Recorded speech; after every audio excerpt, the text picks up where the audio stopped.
What happens when the thing that makes you most human, your dreams, stops being private? When the thoughts you have only in your sleep can be seen, stolen, and weaponized by someone else? Satoshi Kon's Paprika 2006 doesn't just answer that question. It shows you exactly what it feels like to lose your own mind. And by the end, you might not be sure which parts were real.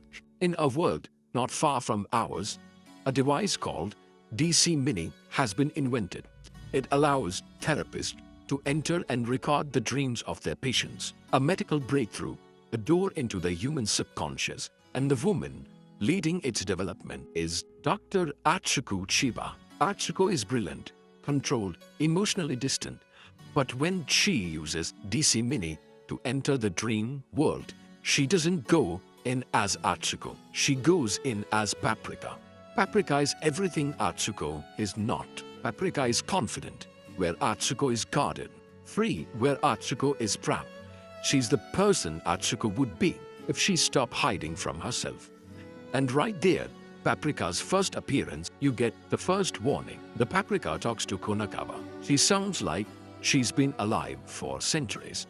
Not like a ghost, not like a projection, like a woman who exists independently of Atsuko's entirely. Most people miss this detail. Most people assume Paprika is just a persona. But the way Paprika moves in dreams, the way she makes choices Atsuko wouldn't make, says things Atsuko hasn't thought, so there's something much darker. Then, something goes wrong. The DC Mini is stolen, and the wrong hands used it to start something that looks like joy, but is actually an infection. This parade isn't entertainment. It's a virus spreading through the collective unconscious. One by one, the scientists at their institute fall victim. Their dreams are invaded, their desires are exposed, their minds are hollowed out from the inside, and slowly, the parade goes bigger, louder, closer to the real world. But the real horror isn't the stolen device.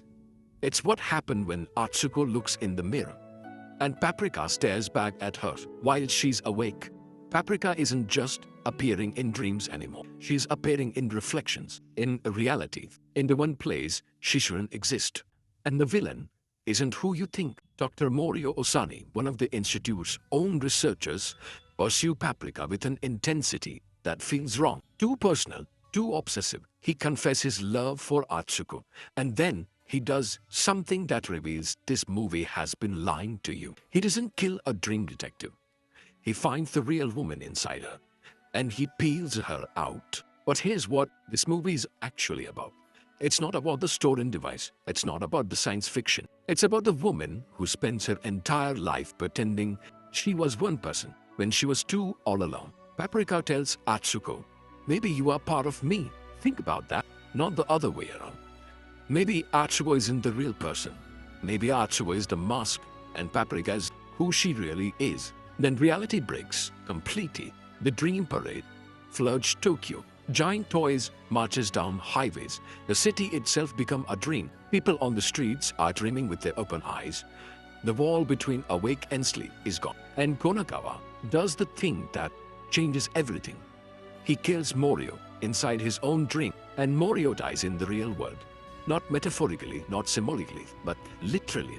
That's the moment this movie stops being about dreams and starts being about what happened when you can no longer tell them apart from reality. The resolution isn't victory. It's an integration. Atsuko throws herself into Paprika's world. A baby emerges. It consumes the nightmare and then grows into a woman who is both Atsuko and Paprika at once. She doesn't destroy Paprika. She doesn't suppress her. She stops running from the parts of herself she was too afraid to name. Paprika asked the question no other films asked this directly. What if the part of yourself that you have been hiding the longest are the most powerful part of who you are? What if the person you show the world is the costume, and the person who appears in your dreams, the one you can control, can predict, or can suppress, is the real thing? Christopher Nolan's Inception came 4 years later. It used dreams as puzzle, as architecture, as heist location, Paprika used dreams as what dreams actually are: chaotic, sexual, terrifying, beautiful. Nolan made a film about planning. Kon made a film about surrendering. Paprika doesn't end with a victory. It ends with a woman who finally stopped running from the parts of herself she was too afraid to name. Think about this. Atsuko spends her entire life hiding behind professionalism, behind control, behind the version of herself the world expected. She created Paprika as a container for everything she couldn't be. But the genius of this film is that it doesn't punish Atsuko for having those parts. It punishes her for running from them until they become powerful enough to drag the real world into her dreams. What if the part of yourself that you have been hiding the longest are not the part that need to be destroyed? What if they are the part that needs to be heard? Paprika says the part of you that appears in the dreams, the chaotic, beautiful, terrifying parts, are not a flaw. They are the most honest version of who you are. It's the greatest dream film ever made, not because of the visuals, not because of the plot, but because it forces you to look at the person you become when nobody's watching and ask whether that person is more real than the one you show the world. If this changed how you think about your own dreams even a little, subscribe. See you in the next one.